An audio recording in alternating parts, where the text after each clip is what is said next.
When I was 10, I found out that the woman I called a mom was actually my aunt. My biological mother had given me to her as an act of charity, since my aunt couldn't have children and my mom already had 3. Ever since then, I haven't stopped wondering, was I an act of kindness or just an act of neglect? People always said I had a unique look, olive skin, this odd shade of green eyes. I started wearing glasses at 6, so maybe that ruined the effect. Doesn't matter. Let me just tell you up front, my life wasn't some wild adventure, just me drifting through school with a weirdly decent sense of humor and a family situation no one could explain in one sentence. Now, my dad, God bless his midlife crisis, decided he wanted to be the next Steve Irwin. Not in a cute, let's volunteer at the zoo kind of way, but full-blown obsessed. Animal documentaries, snake facts at dinner, backyard traps to train my instincts. By the time I was 7, I could name more venomous reptiles than I could types of candy, which, honestly, explains a lot. So when Christmas rolled around, I didn't ask for Barbies or ponies or whatever other kids were crying about. I had one very specific, very non-negotiable wish, a snake. A real one. A snake? Absolutely not. But not just any snake. He's educational. So is watching a nature show. Why don't you print out a picture and hang it on your wall? His name is Vano. I already made a tank out of the rice cooker box. I'm not feeding it. I'm not touching it. And if it escapes, you're sleeping outside. I was that weird kid in school, obsessed with snakes, reptiles, and obscure animal facts. So no, I didn't have many friends, and honestly, I was fine with that. Apparently, not everyone else was. So, as you both know, Rose is different, and I think we should work together to help her make some friends. Well, you're saying it like there's something wrong with my daughter. Maybe all her classmates are just weird and stupid, and she doesn't want to be their friend. Dumb honey? Mrs. McGill, I understand your frustration, but your daughter brought a snake to school. And she threw it. Threw it at another student. Do you understand how dangerous that is? She threw it at Jessica? The little bully brat you should have suspended years ago? But no, let's go after the quiet, weird kid who minds her business and likes snakes. Look, I get what you're saying, I do. But this is our daughter. She'll stay like this until she grows out of it, hopefully. So please, don't call us in for these Dr. Phil meetings again. Come on, honey. That night, I did the only logical thing a lonely, misunderstood 11-year-old could do. I sneaked out to get a tattoo of Vano. But the guy at the shop called my parents before the needle even touched my skin. And yes, I got an earful the entire way home. Things stayed the same until I turned 17, and then everything changed. I stumbled across this online ad for something called the Reptile Lovers Retreat. It was this once-a-year, deep in the jungle kind of event, a snake nerd paradise where people from all over the world camped out and swapped stories about their pet snakes and lizards. Next thing I knew, I was on a private jet for the first time in my life. Turns out, the whole retreat was organized by Matthew, a teenage billionaire with a thing for snakes, drama, and 5-star everything. He was the kind of guy who could throw a party midair like it was just another Saturday and somehow make everyone feel like they belonged there. Nice tattoo. Thanks, bro, got it last week. Finally. Been trying to get it for years. You look familiar. Have we met before? Oh, come on. Are guys still using that line? Is that, like, still a thing? What? You've been eyeing me since the party started. Well, Yeah. you looked familiar. See? Classic move. Old but gold, babe. What's so funny? Jessica? What the heck are you doing here? Existing? I'm here on a trip with my boyfriend.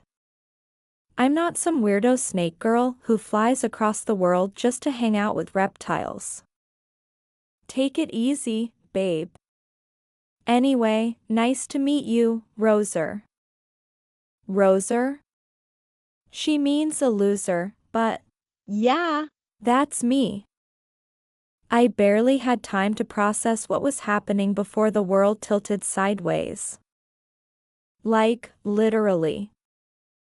We were falling fast. Then, crash. Everything went black. Where am I? The world around me was buzzing, but somehow, we all survived. We were bruised, shaken, and freaked out, for sure, but no one was seriously hurt. Just a lot of stunned faces and a growing sense that we were officially in the middle of nowhere. My vision was a blur without my glasses, but I tried to keep my head in the game. Come on, where's the signal? I don't think there's any service out here. What do you mean, no service? You stupid losers. How are we supposed to? All right, first things first, we need water. I'll look for a stream or anything nearby. Just stay here, don't panic, and for the love of snakes, don't wander off. We need to keep track of everyone and conserve energy until we know what we're dealing with. I'll come with you, babe. It's so humid out here. You mean dangerous? Yeah. Fine. I'll come with you. No way I'm letting you wander off alone with that ogre. I rolled my eyes, and the three of us started walking. My eyes started itching, and Matthew told me they looked red. For hours, Jessica kept making snide comments whenever she could squeeze them in, but I was too focused to give her the reaction she wanted. It's so humid. I swear, I just felt a bug crawl into my shoe. Welcome to the wilderness, babe. Why are you even on this trip, Matthew? You look like someone who's never even been outside a spa. Excuse you, I'm very outdoorsy. My family made me do survival camps every summer. You know, learn grit. Apparently, being born rich means you have to earn your personality. Hey, Rose, remember in 5th grade when you brought that snake to school? You were running to the bathroom and it got out of your bag and you turned around to grab it, then peed your pants. I'm sure that didn't happen. Come on, Jess. Yes, it did. I remember because it was my 12th birthday that day. Wait, why were you 12 in 5th grade? Were you held back? I saw your passport. You're older than us. She wasn't held back. Some people just start school later than others. Why are you defending her? Because she's a helpless little weirdo who will jump at any chance to be my friend? And fine, yes, I was held back. There, I said it. What now? You going to break up with me? No, babe, I was just...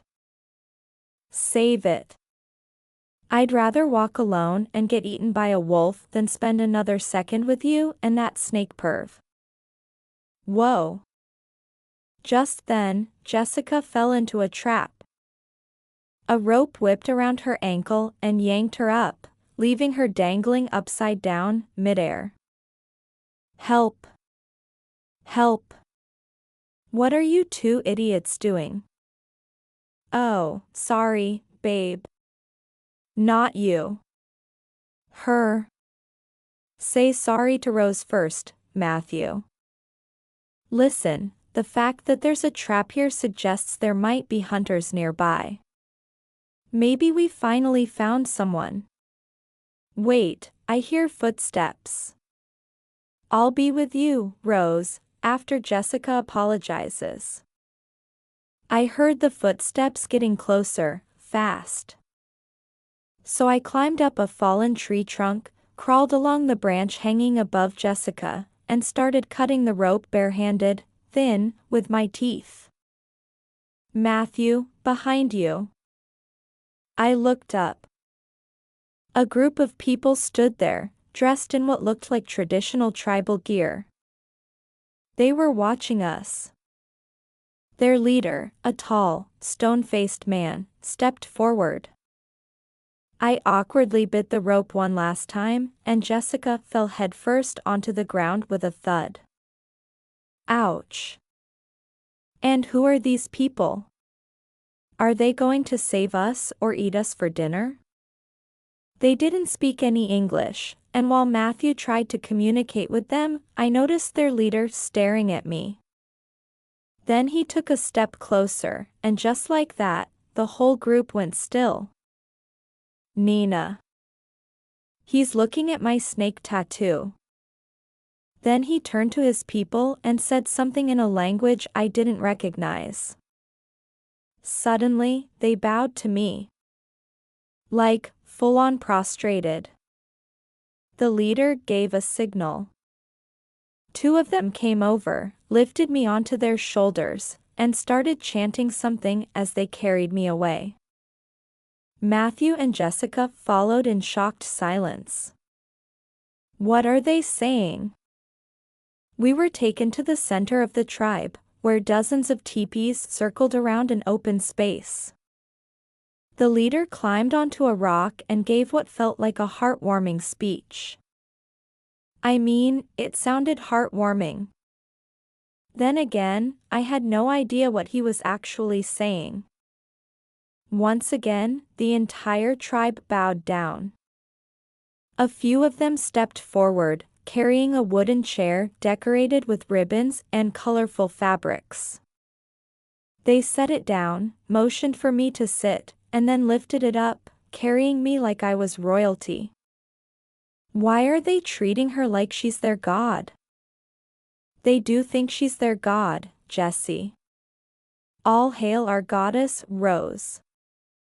I looked down at all these people, delighted to have me, at Matthew's proud smile and Jessica's jealous glare, and for the first time, I didn't see myself as an act of kindness or neglect or charity.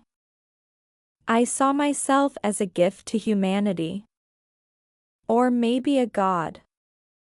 For starters, they placed me in a decorated teepee with round-the-clock security and women assigned to care for me. They bathed me in milk, washed my hair with oils that smelled like heaven, and fed me their best food. Every evening before sunset, they paraded me through the village on my chair and set me down at the center, where people lined up to kiss my hand and touch my feet, hoping for my blessings.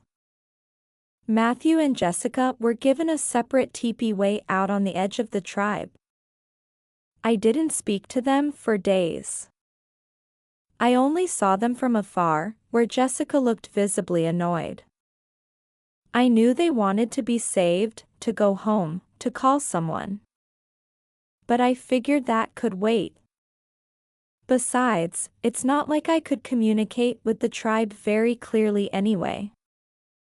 The tribe leader had a habit of presenting people to me during these blessing sessions, one person each day, so I could examine them and decide if they were worthy or pure.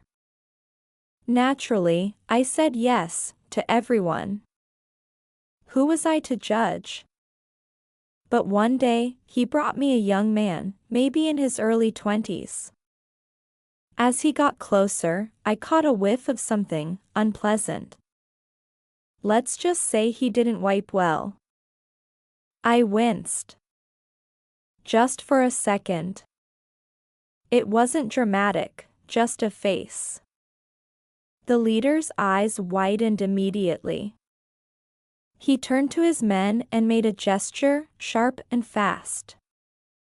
Before I could say anything, they rushed in, grabbed the guy, and started dragging him away.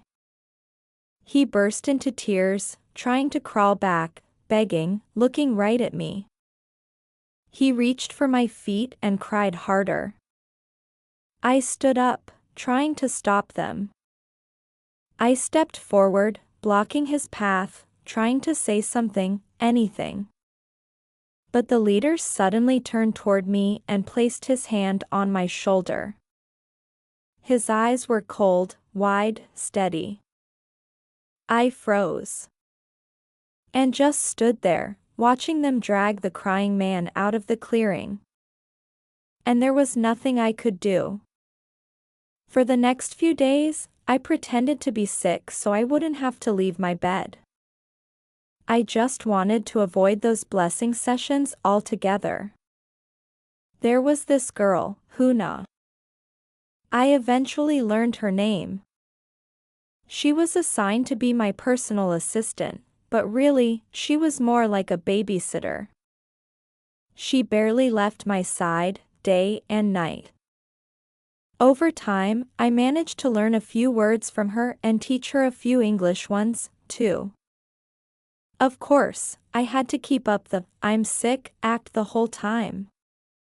You've been staring at the necklace for a while now, Huna. Do you like it? I wish I could give it to you. It's from my mom. My biological mom, actually. She gave it to me when I was 6, and even though I was too young to understand it back then, I remember thinking it was strange that my aunt would give me something so expensive. Oh, sorry, that's confusing. She was my aunt back then. When I turned 10, I found out she was actually my biological mother. She'd given me to her sister, my aunt, because she was poor and already had 3 kids, and her sister couldn't have any. I was angry and confused that day, but somehow I ended up pulling this necklace out of the drawer and putting it on. And ever since then, I haven't taken it off. Huna didn't respond. She just kept staring at the necklace. Sorry, girl. Can't give you this one. But here, take this bracelet. It's from Target, but it's cute. I'll give you the other bracelet if you like, and subscribe and interact with this video so more people can see it and I become more famous. Huna gave me a side eye but took the bracelet anyway. Just then, the leader barged in. He looked furious. Without saying a word, he grabbed Huna and pulled her to her feet. He started scolding her and pointing at me. My guess was that he figured out I was faking being sick and that Huna was covering for me. He tried to drag her out. I panicked. I didn't want her to get in trouble, especially not for me. Failure to follow instructions. I jumped up to stop him. The moment he saw me on my feet, his eyes widened. He shouted even louder at Huna, and I don't know what came over me, but I slapped him. He froze, stunned, for a few seconds. No one moved. Then he just turned around and walked out. Huna, I'll give you the necklace, but you've got to help me with something. Eventually, I managed to explain, at least partly, that I needed her to sneak Matthew and Jessica over to me. She looked hesitant, But after I gave her the necklace and pleaded for what felt like hours, she finally, reluctantly agreed. 1. Do not render latex in a code block. That night, just before dawn, she stuffed them into the giant bags they usually use to carry firewood and placed the cart near my teepee's entrance. Matthew and Jessica snuck in quietly. You better get us out of here before I kick your butt, you little miserable smackhead. I wouldn't use a miserable here, Jess. In case you haven't noticed, she's literally a god here. She's still a stupid loser to me. And don't you ever defend her again. You did it before, and you're doing it now. I'm warning you, Matthew. What are you going to do, Jessica? We're stuck in the middle of some weird cult tribe, and this is what you're focused on? Belittling Rose? What has she ever actually done to you? It's okay, Matthew. Thanks. But let's just focus. We need to figure out how we're getting out of here. Oh, now you care about us? Do you have any idea what we've been through? We wake up at dawn, get sent to the mountains to hunt, whatever that means, and then we're out in the fields all afternoon.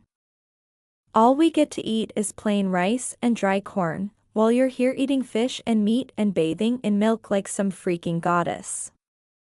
You're letting this whole thing get to your head. Maybe because deep down you know how worthless and dirty you are.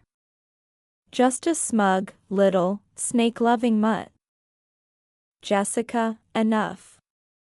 Cut it out, all right? Huna sensed something was wrong. She stepped in, trying to gesture for Jessica to calm down.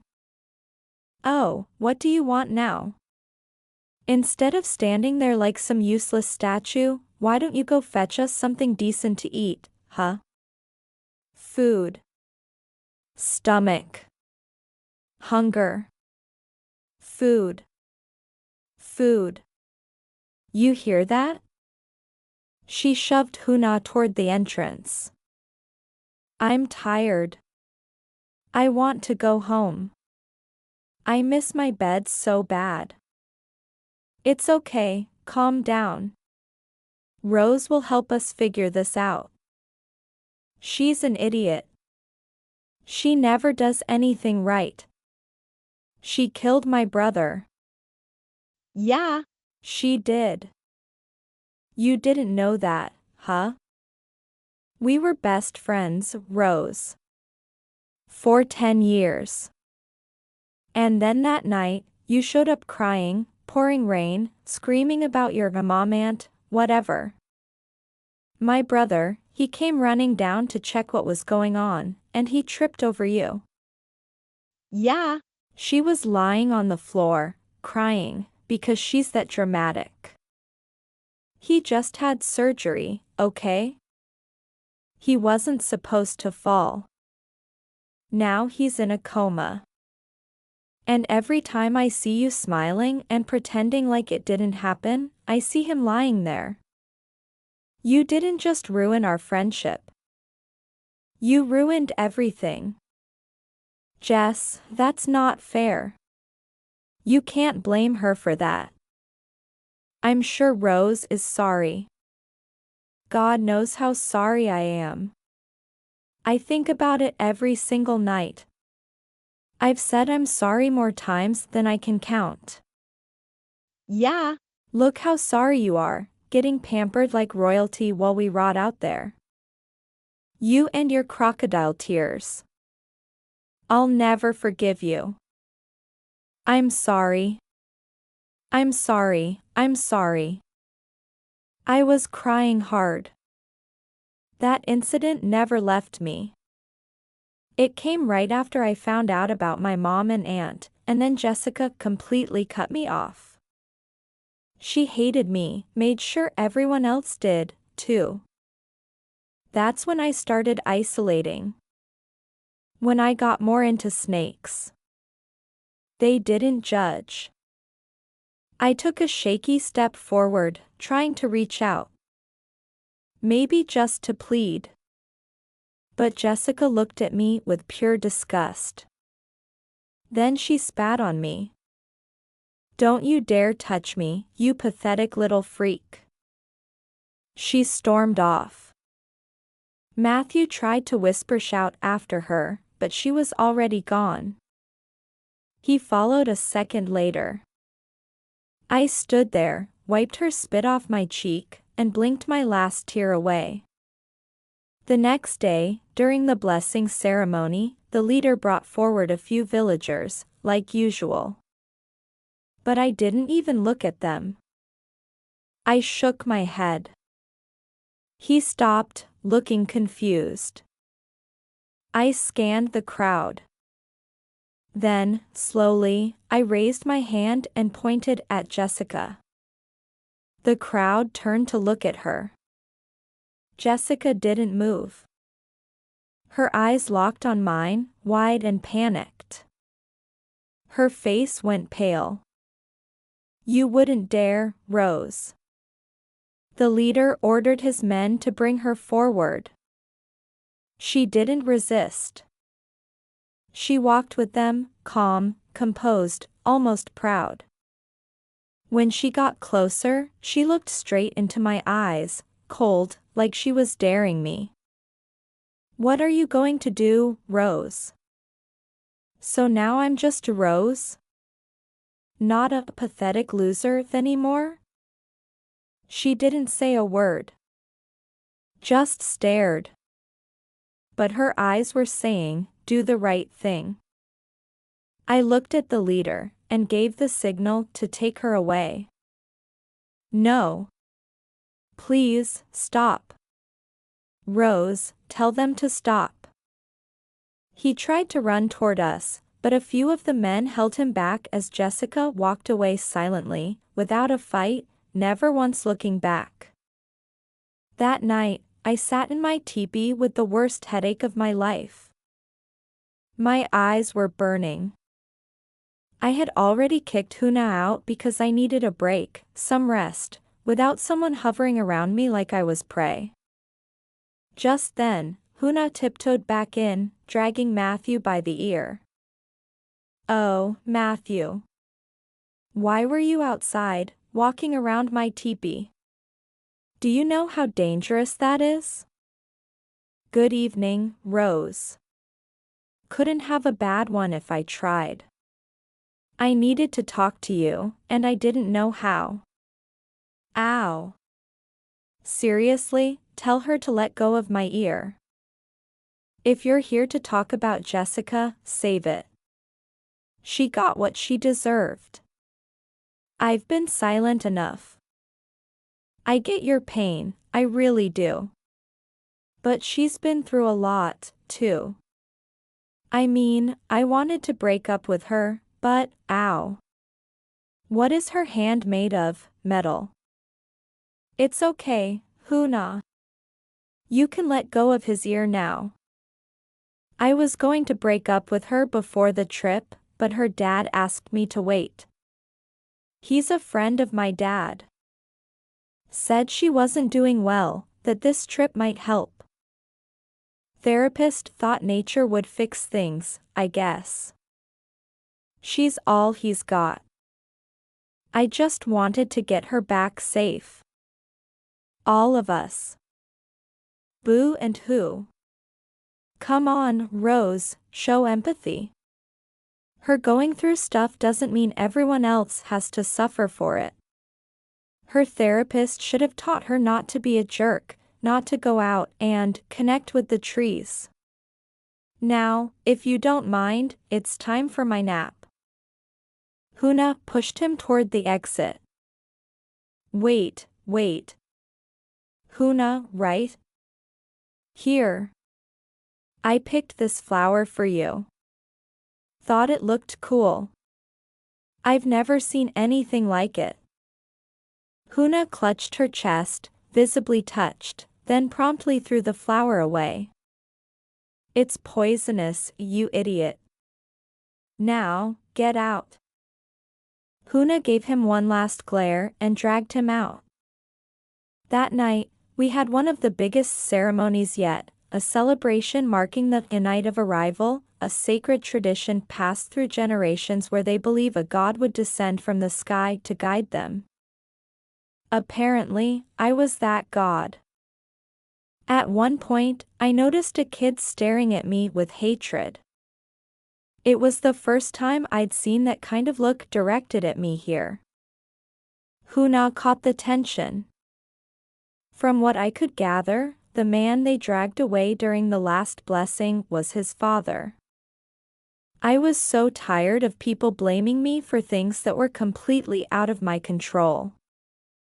I mean, I was sorry it happened, but it wasn't my fault.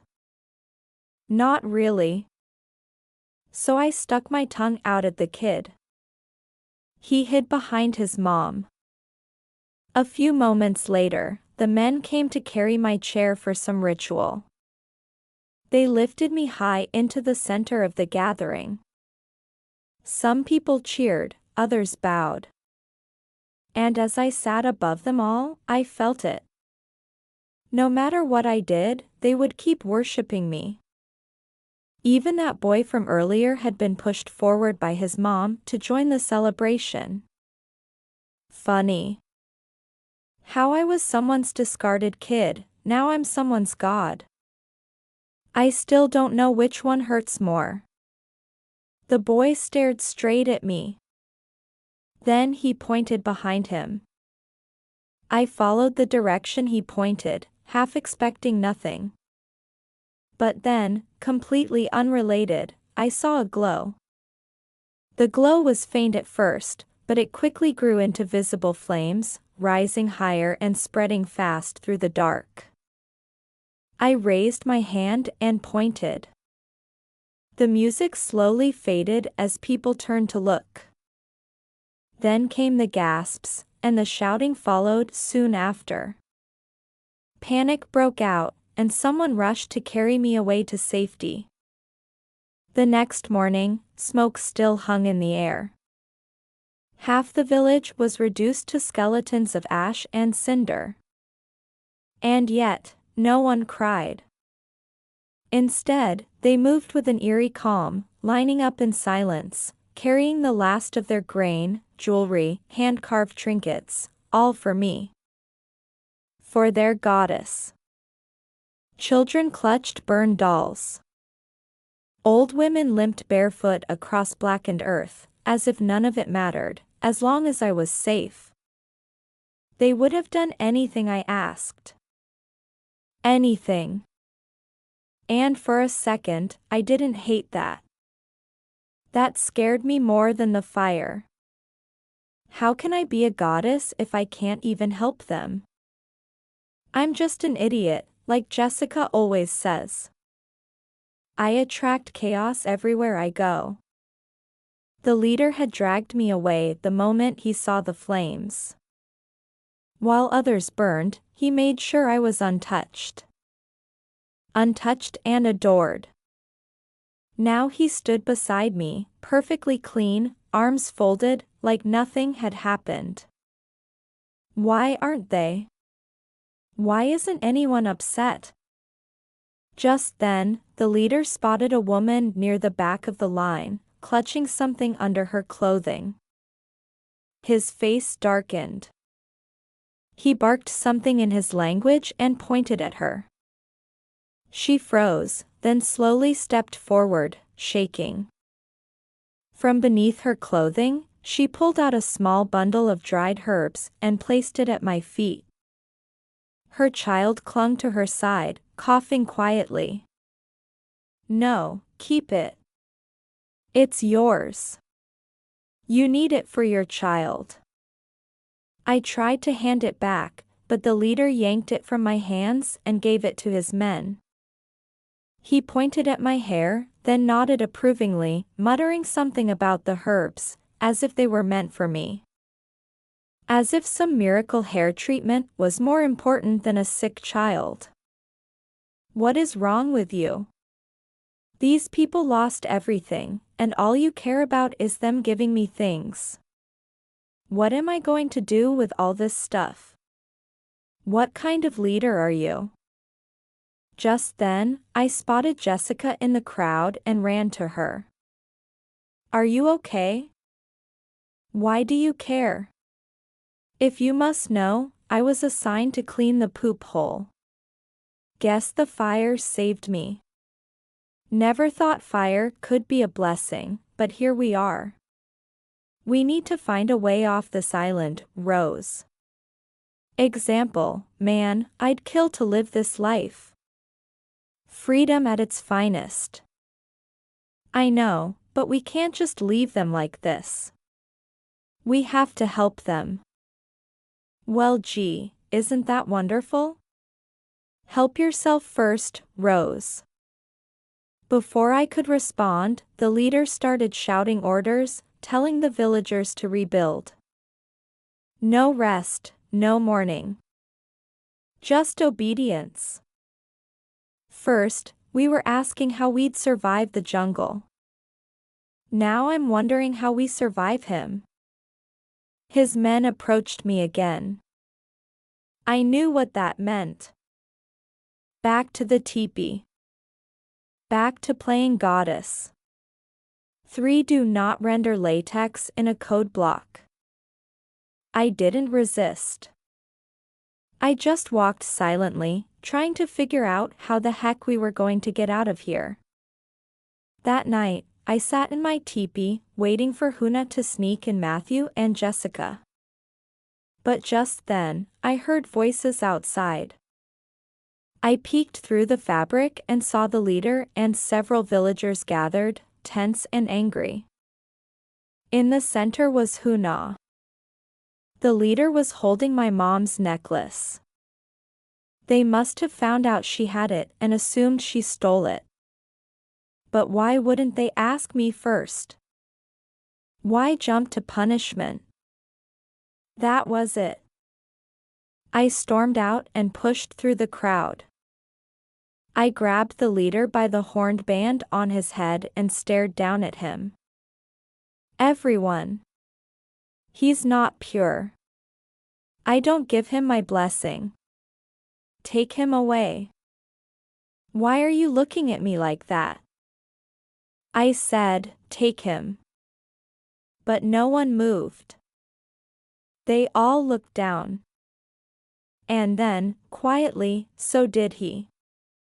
His chin dipping just slightly, like he'd expected this. Like he knew they would choose him over me, even now. So who do you fear now? God or man? I walked over to Huna and helped her to her feet. And for a second, everyone just watched, waiting for me to lead, to fix it. The weight of it hit me all at once. And it made me realize something. Maybe my biological mom didn't give me away because she didn't love me. Maybe she was just overwhelmed, trying to survive with more than she could carry. I used to hate her for that. But now, faced with such a big responsibility, to help Huna and the others, I finally understood how overwhelming it could be. 3. Guess who? And I was going to make a different choice. I wasn't walking away. Inside, Matthew and Jessica were already waiting. Hey, Huna. Looking lovely today. Anyway, Rose, we found a boat on the shore.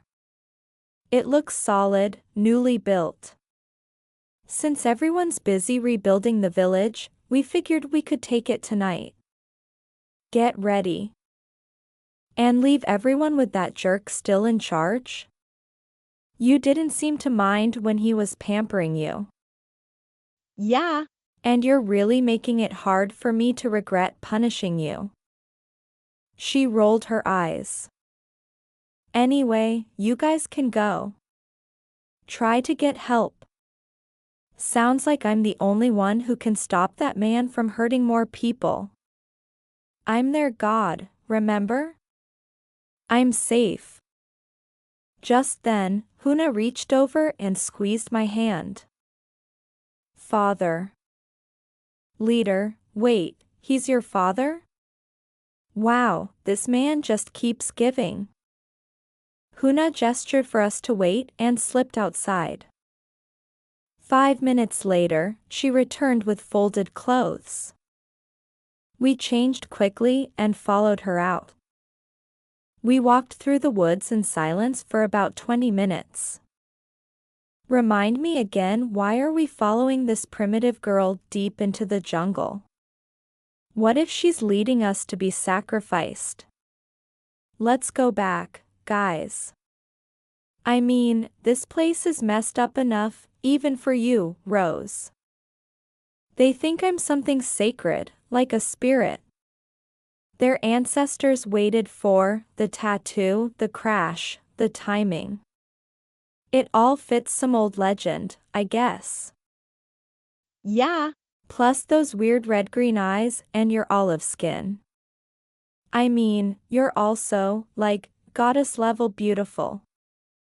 Wah, look at that. We had arrived.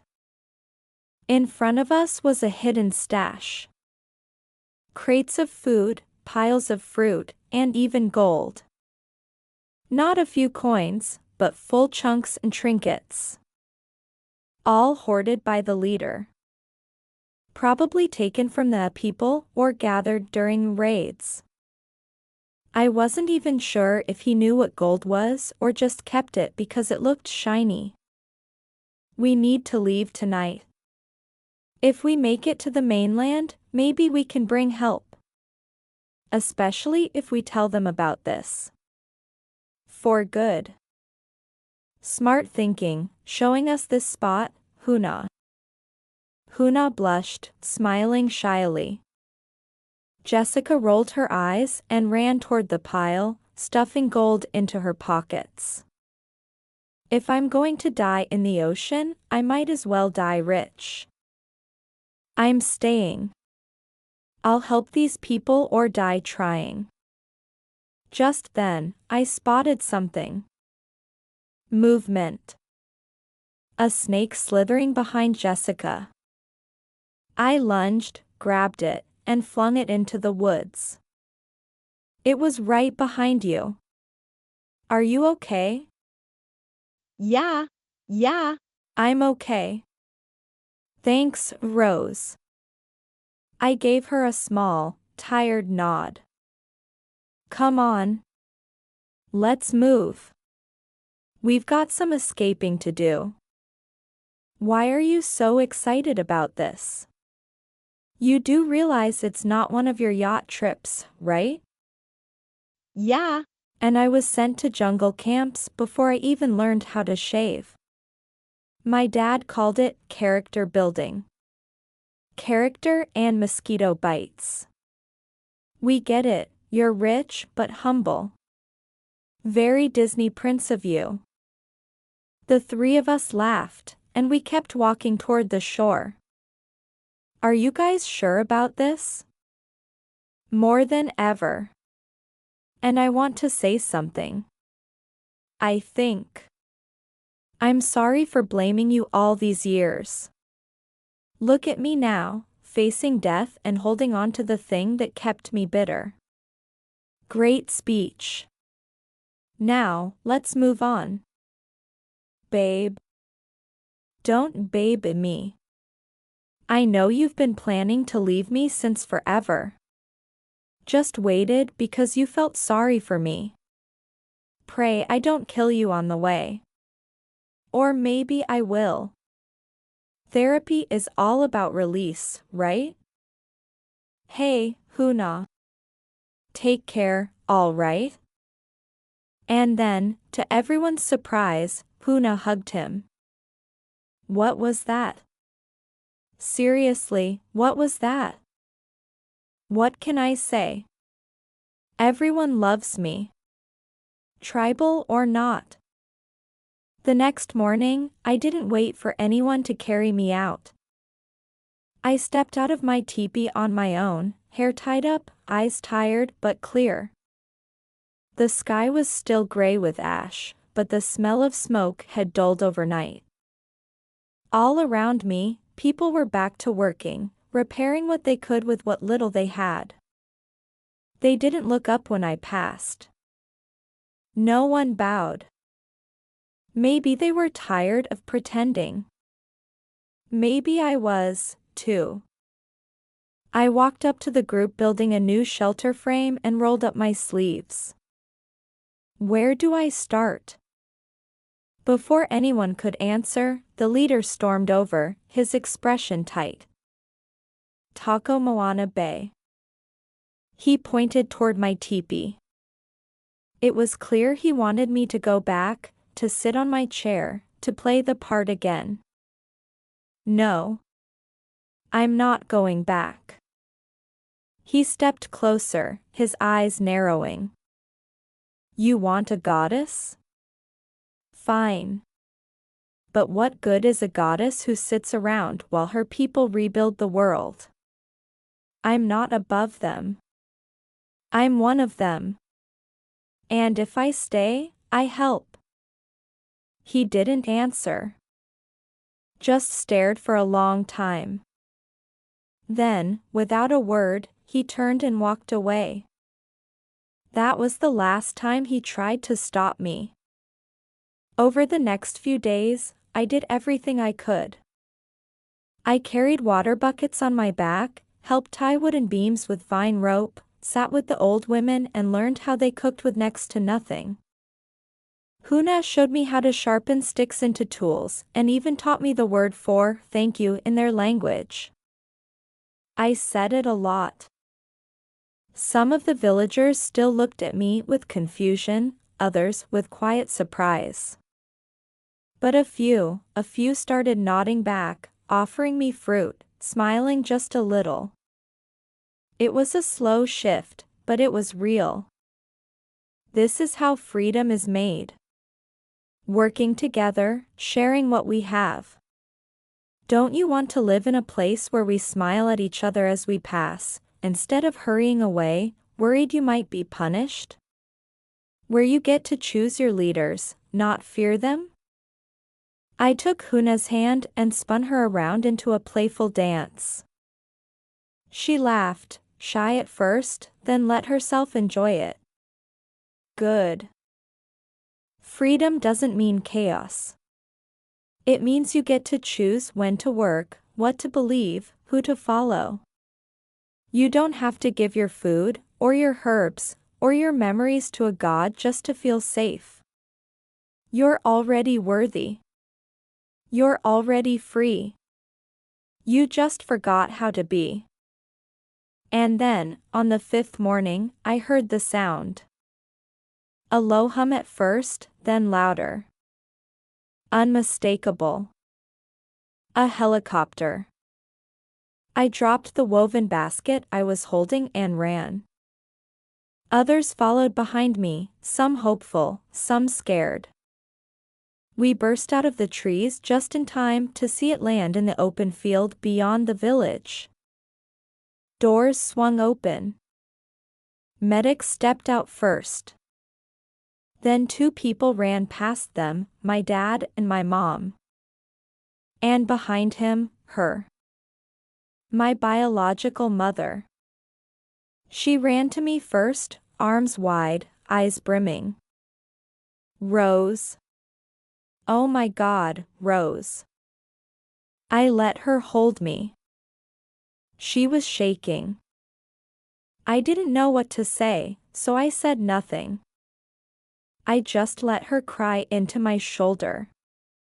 Eventually, the rescue crew tried to approach the villagers. They offered help, food, clean water. Some of the villagers nodded politely but backed away. Others disappeared into the trees. They didn't want saving, not from strangers. I didn't blame them.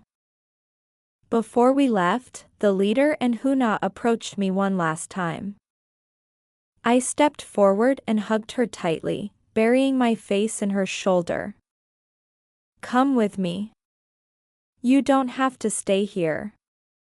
You can go to school, dance when you feel like it. Be away from him. Be free. But she gently pulled away and gave me a small, sad smile before stepping back beside her father. I wanted to scream at her, tell her to run while she could. But I didn't. Because deep down, I knew what it felt like to still need the person who failed you. I reached back into my bag and took out my mother's necklace. I pressed it into Huna's hand and closed her fingers around it. She blinked at me, stunned. It's yours now. The leader held something out. A single, rough chunk of gold. I stared at it for a long moment, then slipped it into my bag. I'd never say where it came from. Some things deserve to stay buried. But some people, even the broken ones, deserve the right to choose what freedom means to them. Man, I'd kill to live this life. Freedom at its finest. Hi, my name is Rose. But some people, even the broken ones, deserve the right to choose what freedom means to them.